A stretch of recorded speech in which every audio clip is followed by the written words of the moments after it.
So here we have the Nissan Juke Techno Automatic on a 66 plate. I'm going to show you around the outside of the car first of all, and then we'll hop in and I'll run through a few controls on the inside. As you'll see from the outside, it's a 5-door car with alloy wheels. Let's start off inside the boot and then we'll work our way around the rest of the car from there. So you'll see as we approach the boot, we've got a 60/40 split folding rear seat, plenty of boot space, and this tray will actually lift up to reveal even more space underneath as well. Okay, so we're just going to work our way back round to the front of the car now, and then I'll hop in and run through a few controls on the inside. But now that we've done a full circle of the car, you can see that it's in fantastic condition the whole way round.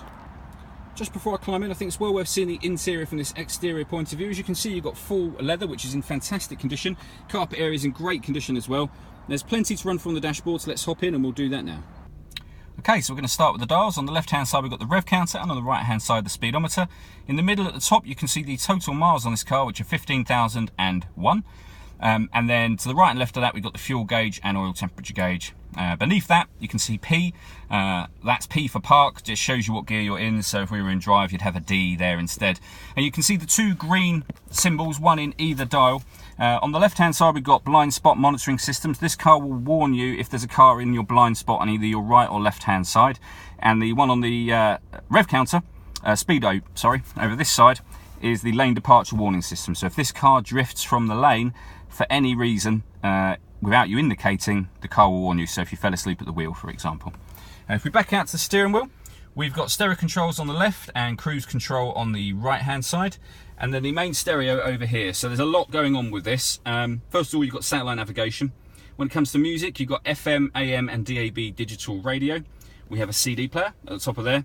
You can also connect up devices via USB, auxiliary, and you can stream music wirelessly via Bluetooth. So not only can you make and receive phone calls, you can listen to your music as well. One of my favourite features on this is the camera. So this has got a 360 camera. If I pop it into reverse, you can see on the right hand side we've got a reversing camera, and on the left hand side a 360 camera. So that will show you the parking bay. So for example, at the moment we are just outside of a parking bay.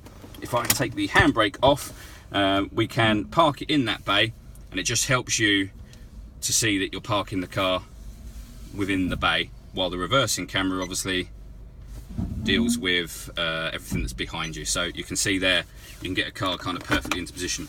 And it goes one stage beyond that. If we press the camera button, you've actually got the 360 on the left and a front view camera on the right. If we press it again, you keep the front view camera, but you also then have a front near side wheel view on the left hand side. So really, really good, very easy to park this car. Working our way down, we've got climate control. So if we press climate, you can see that the temperature is adjustable.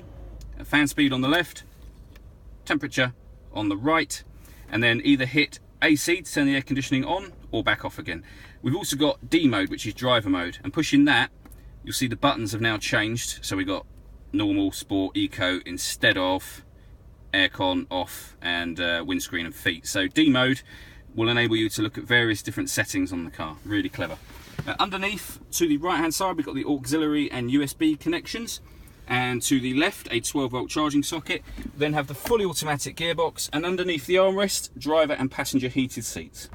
All that leaves me to say is thank you for taking the time to watch this video. If you'd like to come and see the car in person and have a test drive, feel free to call any of our MJA sites. We'd love to hear from you soon.